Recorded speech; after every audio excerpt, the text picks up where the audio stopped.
So obviously tough news this morning for the workers in Ingersoll for GM. I had a conversation with the Canadian CEO of GM this morning and a conversation with Doug Ford and Vic Fedeli, his Minister of Economic Development.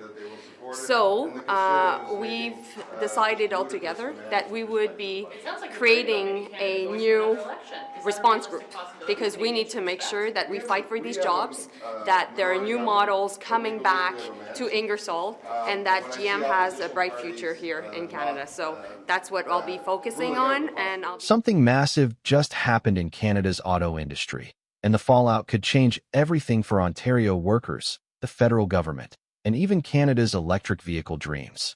General Motors just dropped a bombshell, and Ottawa is scrambling to contain the explosion. This morning, Industry Minister Mélanie Joly confirmed that the federal government is forming what she called an emergency response group after General Motors announced it will cut production in Ontario, effectively ending operations for its BrightDrop electric van at the Carney assembly plant in Ingersoll. Now, at first glance, it might sound like just another corporate adjustment. But behind the scenes, insiders are calling this a political emergency. Here's why. The Carney plant wasn't just any factory. It was Canada's first full-scale electric vehicle manufacturing hub, funded heavily by both the federal and Ontario governments.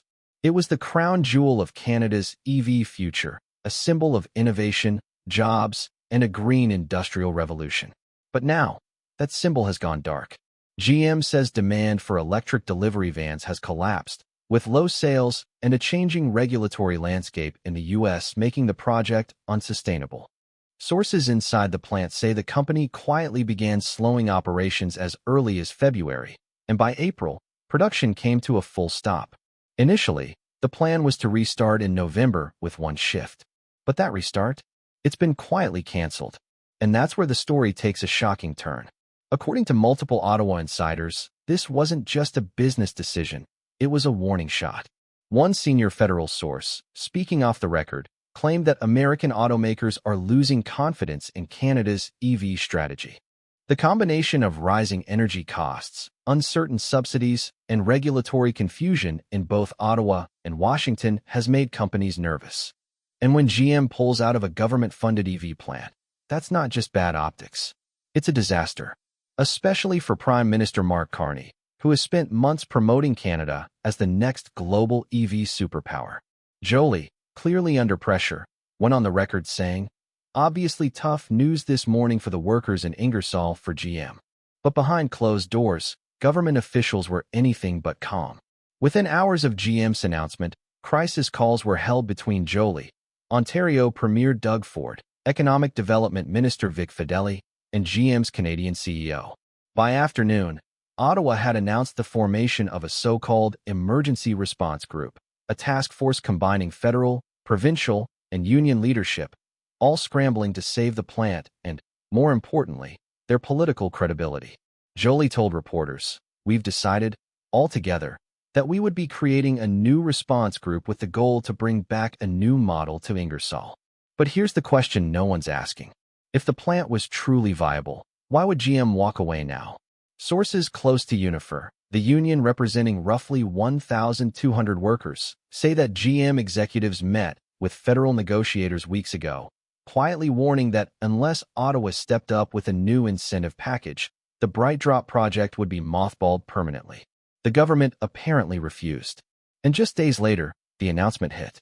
To make matters worse, this news comes barely a week after Stellantis confirmed it would move production of its Jeep Compass from Brampton, Ontario, to Illinois, threatening 3,000 Canadian jobs. That's two massive auto industry blows in less than 10 days. And that's where the panic set in. In a fiery exchange in the House of Commons, Conservative leader Pierre Poilievre tore into the government, accusing Mark Carney of selling out Canadian workers and losing control of the auto industry. How does the Prime Minister look in the eyes of the very workers that he sold out and betrayed? Poilievre demanded. Joly shot back, insisting the government will fight for every job. But insiders say the damage was already done. A leaked internal memo from the Department of Industry, which surfaced late Tuesday night, reportedly warned that if two more automakers followed GM's lead, Canada could lose over 25,000 auto sector jobs before the end of 2026. That's not just an economic hit, that's a political earthquake. Meanwhile, the Conservatives aren't just talking. On Monday, they successfully passed a motion at the House of Commons Government Operations Committee to review every contract Stellantis has signed with Ottawa since 2015, demanding proof that any agreements included real worker protections. Poilievre called it the first step in exposing the Liberals' broken promises to auto workers. And it seems he's not stopping there. According to Parliament Hill sources, the Conservatives are preparing to launch a full investigation into EV plant funding, alleging that some deals may have been structured to benefit foreign investors more than Canadian jobs. But let's go back to the response group. What exactly is it, and what can it do? Officially, the group is supposed to coordinate between Ottawa, Queen's Park, Unifor, and GM to find a new model to manufacture in Ingersoll, possibly a hybrid or small-scale SUV. Unofficially, several reports suggest it's more about damage control than real recovery. Some even believe it's the same rapid response team the government quietly activated during the Stellantis dispute last year, the one tasked with preventing another major company from publicly humiliating Ottawa. So what happens next?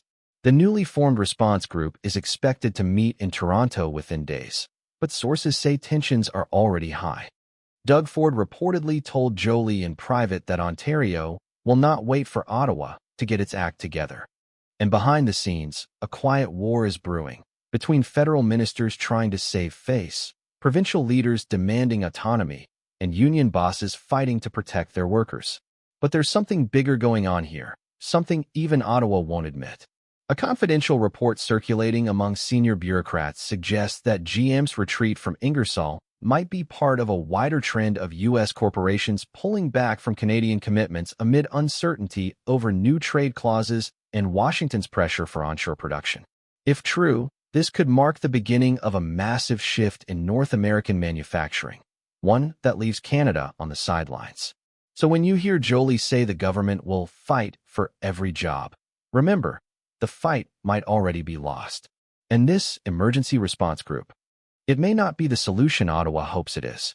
It might just be the first line of defense in a crisis that's already spiraling out of control. Because one thing's certain, GM's decision has shattered the illusion of stability in Canada's auto industry. And unless something drastic changes, the ripple effects could reach far beyond Ingersoll, to Windsor, Brampton, Oshawa, and even Parliament Hill itself. This isn't just about one plant. It's about Canada's future as a manufacturing nation. And right now, that future looks dangerously uncertain. Ottawa is in full-blown panic mode, and the world is watching to see, can Canada still build cars, or has it already lost the race? Because in Ingersoll, Ontario, the engines have fallen silent. And in Ottawa, the alarms are just beginning to sound.